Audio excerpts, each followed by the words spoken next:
जरा सोचिए, आप एक हवाई जहाज में बैठे हैं, इंजन की एक धीमी आवाज आ रही है और अचानक एक ऐलान से वो शांति भंग हो जाती है। एयर फ्रांस की फ्लाइट 139 के यात्रियों के लिए पेरिस का एक मामूली सफर एक ऐसे दुस्सपने में बदलने वाला था जो एक पूरे देश के संकल्प का इम्तिहान लेने वाला था। ये वो शब्द थे जिन्होंने 30,000 फीट की ऊंचाई पर सुकून को चकनाचूर कर दिया। 27 जून 1976 का दिन था। एथेंस से उड़ान भरने के बस कुछ ही मिनटों बाद एयर फ्रांस फ्लाइट 139 के हर यात्री को ये एहसास हो गया कि उनकी जिंदगी अब उनकी अपनी नहीं रही। एक आम सी उड़ान अब एक बंधक संकट बन चुकी थी। आखिर ये संकट इस मोड़ तक पहुंचा कैसे? इसे समझने के लिए कहानी की शुरुआत में चलना होगा। ठीक उस पल में जब अपहरणकर्ताओं ने अपनी चाल चली और एक यात्री विमान को आसमान में उड़ती एक जेल में बदल दिया। सफर तेल अवीव से शुरू हुआ था। मंजिल पेरिस थी। एथेंस में एक छोटा सा स्टॉप था जहां कुछ और यात्री सवार हुए। उन्हीं के साथ सवार हुए आतंक के 4 सौदागर। जैसे ही विमान दोबारा हवा में था, वो कॉकपिट में घुस गए और पायलटों को मजबूर कर दिया कि वो विमान को दक्षिण की ओर मोड़ दें। अब विमान में बैठा हर इंसान एक अनजाने और भयानक भविष्य की ओर बढ़ रहा था।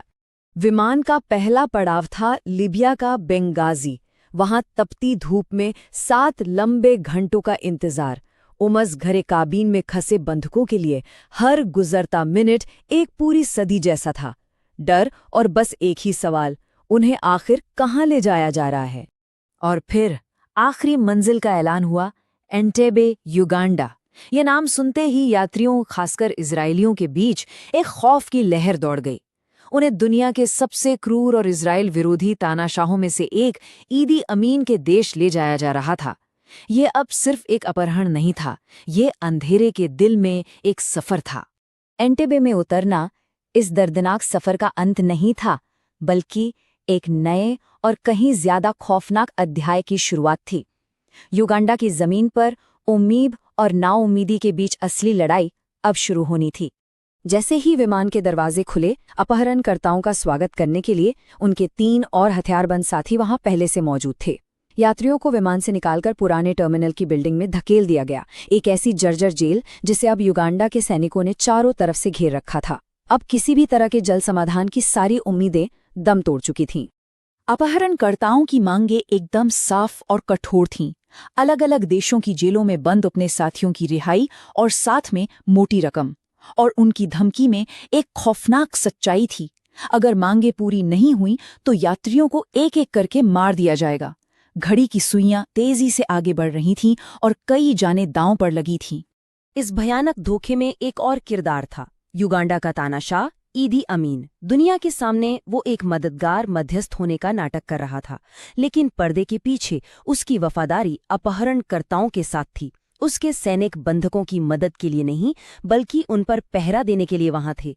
वो इस संकट में एक सहयोगी था, कोई मददगार नहीं।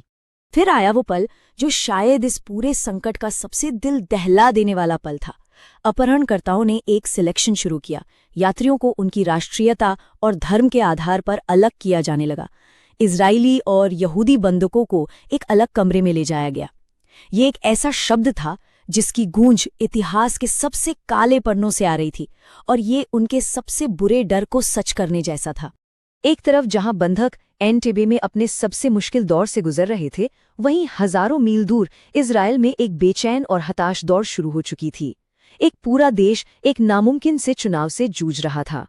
इजरायली सरकार एक भयानक दुविधा में फंस गई थी। जनता का दबाव था कि कुछ किया जाए, लेकिन नाकामी का खतरा भी बहुत बड़ा था। क्या उन्हें आतंकवादियों से बात करनी चाहिए या फिर एक ऐसा सैन्य हमला करना चाहिए जो एक बड़ी तबाही में भी बदल सकता था? सरकार के अंदर भी राय बटी हुई थी। प्रधानमंत्री यित्साक राबिन किसी भी जान का नुकसान नहीं चाहते थे, इसलिए वो बातचीत के पक्ष में थे। लेकिन रक्षा मंत्री शिमोन पेरेस का नजरिया अलग था। उनके लिए आतंकवादियों के आगे झुकना कोई विकल्प नहीं था। ऐसा करना भविष्य में और हमलों को दावत देने जैसा था। एक सैन्य समाधान, चाहे कितना भी जोखिम भरा हो, ढूंढना ही होगा। शुरुआती विचार तो लगभग खुदकुशी जैसे थे। विक्टोरिया झील के रास्ते हमला, जहां मगरमच्छों का खतरा था, खारिज। हवाई अड्डे के पास पैराशूट से कूदना, जो मीलों दूर से दिख जाता, बहुत जोखिम भरा। एक आम फ्लाइट में कमांडो छिपाना? उसके लिए तो ईदी अमीन के सहयोग की जरूरत पड़ती, जो नामुमकिन था। ऐसा लग रहा था जैसे हर रास्ता बंद था। और तभी एक शानदार रणनीतिक चाल चली गई। इजराइल ने दुनिया को दिखाया कि वो बातचीत के लिए तैयार है। ये एक कूटनीतिक जुआ था, एक धोखा, जिसका असली मकसद सिर्फ और सिर्फ वक्त हासिल करना था। इस एक चाल ने सैन्य योजनाकारों को वो कीमती दिन दिला दिए जिसकी उन्हें एक असली योजना बनाने के लिए सख्त जरूरत थी। और फिर धीरे धीरे पहेली के टुकड़े जुड़ने लगे। रिहा हुए कुछ बंधकों ने टर्मिनल के अंदर की और अपहरणकर्ताओं की स्थिति की अहम जानकारी दी। फिर किस्मत ने साथ दिया जब मोसाद को पता चला कि टर्मिनल एक इजरायली कंपनी ने ही बनाया था और उन्होंने उसके असली ब्लूप्रिंट्स हासिल कर लिए। इन जानकारियों के साथ एक दुस्साहसी प्लान तैयार किया गया। ईदी आमीन के काफिले का भेस बनाकर सीधे दुश्मन के घर में घुस जाना। और फिर रात के घने अंधेरे में उस योजना को अंजाम दिया गया। एक ऐसा मिशन जो इतना दुस्साहसी, इतना जोखिम भरा था कि उसकी सफलता या विफलता की गूंज पूरी दुनिया में सुनाई देने वाली थी। ये था ऑपरेशन थंडरबोल्ट। 4 हर्क्यूलिस ट्रांसपोर्ट विमान घंटों तक घने अंधेरे में उड़ते रहे, दुश्मन के रडार से बचने के लिए जमीन के बेहद करीब। 4000 किलोमीटर का ये सफर अपने आप में एक जुआ था, दुश्मन देश के दिल में एक खामोश, तनावपूर्ण उड़ान। लेकिन कभी कभी सबसे सटीक योजनाओं में भी एक छोटी सी चूक भारी पड़ सकती है। कमांडो एक काली मर्सिडीज में एयरपोर्ट पर उतरे, जो ईदी अमीन के काफिले की हूबहू नकल थी, या कम से कम उन्हें ऐसा लगा था। उन्हें ये नहीं पता था कि अमीन ने हाल ही में अपनी कार बदलकर सफेद कर ली थी। बस इस एक गलती ने युगांडा के गार्ड्स को चौकन्ना कर दिया और अचानक गोलियां चलने लगी। सरप्राइज का एलिमेंट खत्म हो चुका था।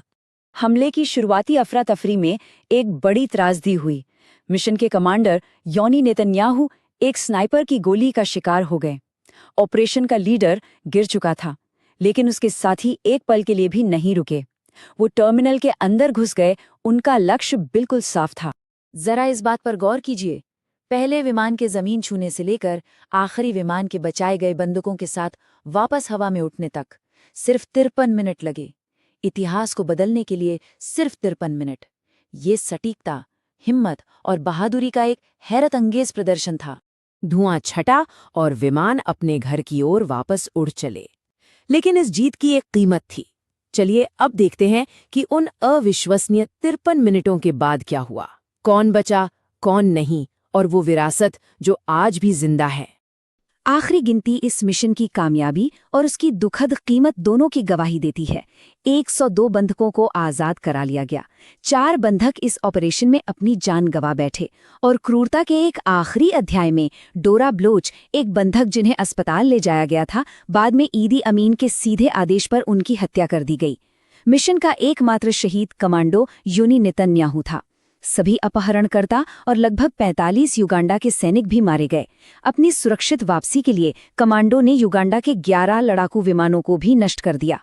ये मिशन, जिसे बाद में इसके शहीद कमांडर के सम्मान में ऑपरेशन योनाथन नाम दिया गया, आज भी इस बात का प्रमाण है कि एक राष्ट्र अपने लोगों की रक्षा के लिए किस हद तक जा सकता है। और ये हमें एक गहरे सवाल के साथ छोड़ जाता है। आज़ादी की असली कीमत क्या है, और एक देश को अपने नागरिकों को घर वापस लाने के लिए कितनी दूर जाना चाहिए। ये कहानी है इतिहास के सबसे साहसी बचाव अभियानों में से एक की, हर मुश्किल के खिलाफ हिम्मत की एक कहानी।